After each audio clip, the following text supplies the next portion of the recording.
Not British. Not American. Deutsch! Lern Deutsch! Schweinhund! Hey there and welcome to English Words Out of a German Mouth. Today we're gonna deal with adverbs of place. Those are the adverbs that indicate position. For example, hier, dort, and da. Hier refers to a place close to the speaker. Ich habe deine Tasche hier im Schrank gefunden. I found your bag here in the cupboard. The German here can be translated with the English here. Pretty similar and pretty easy to remember, I'd say. Dort refers to a place away from the speaker. For example, ich sah deine Schwester dort an der Ecke stehen. I saw your sister standing over there at the corner. So dort can be best translated with the English there. Da is a less emphatic alternative to dort. It is more frequently used than dort as well and mostly refers to a place away from the speaker. For example, ich sah ihn da an der Ecke stehen. I've seen him standing there at the corner.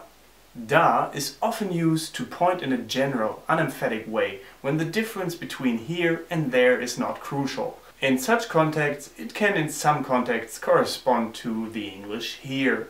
Herr Meier ist momentan nicht da. Mr. Meier is not here at the moment. Next up, oben and unten. Germans select noun equivalents for top and bottom and often use phrases with oben and unten in contexts where those would be used. Oben auf dem Turm. At the top of the tower. Sie stand ganz oben auf der Treppe. She was standing right at the top of the stairs. Unten auf dem Bild. At the bottom of the picture. Bis unten sind es noch 2 Stunden zu Fuß. It's another 2 hours walk to the bottom. Die Säule wird nach unten hin breiter. The column broadens out towards the bottom. Sein Name steht unten auf der Liste. His name is at the bottom of the list. Ganz unten im Kasten. Right at the bottom of the chest. Auf Seite 90 unten. At the bottom of page 90. Von oben bis unten. From top to bottom. Next up, the adverb mitten. Mitten is the most common equivalent for the English middle. It is usually followed by a preposition. In some contexts, mitten has other English equivalents. Mitten im Garten ist ein Teich. In the middle of the garden there's a pond. Sie stellte die Vase mitten auf den Tisch. She put the vase in the middle of the table. Mitten in der Nacht. In the middle of the night. Mitten in der Aufregung. In the midst of the excitement. Ich war mitten unter den Leuten auf der Straße. I was in the midst of the people in the street. Er bahnte sich mitten durch die Menge einen Weg. He forced his way through the middle of the crowd. Mitten auf der Leiter. Halfway up or down the ladder. Next up, außen draußen, innen drinnen. Außen and innen mean on the outside or on the inside. For example, they refer to the outer or inner surface of an object. Draußen and drinnen, on the other hand, mean outside and inside. For example, away from the object or contained within it. Die Tasse ist außen schmutzig. The cup is dirty on the outside. Ich musste draußen warten. I had to wait outside. Die Äpfel sind innen faul. The apples are rotten inside. Drinnen ist es aber schön warm. Indoors it's nice and warm though. Dieses Fenster geht nach innen auf. The window opens inwards. Wir kommen von draußen.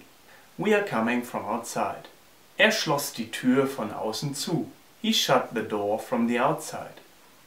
Von außen oder innen gesehen. Seen from the outside or inside.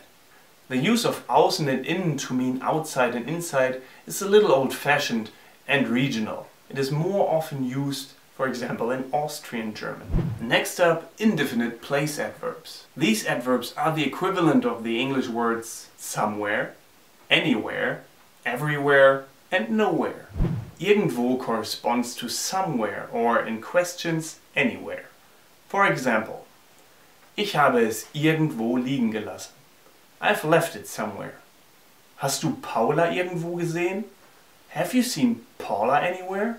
In spoken German, the simple wo is commonly used for irgendwo if unstressed. For example, ich habe es wohl wo liegen lassen. Überall corresponds to everywhere or anywhere in the sense of no matter where. For example, Erika hat dich überall gesucht.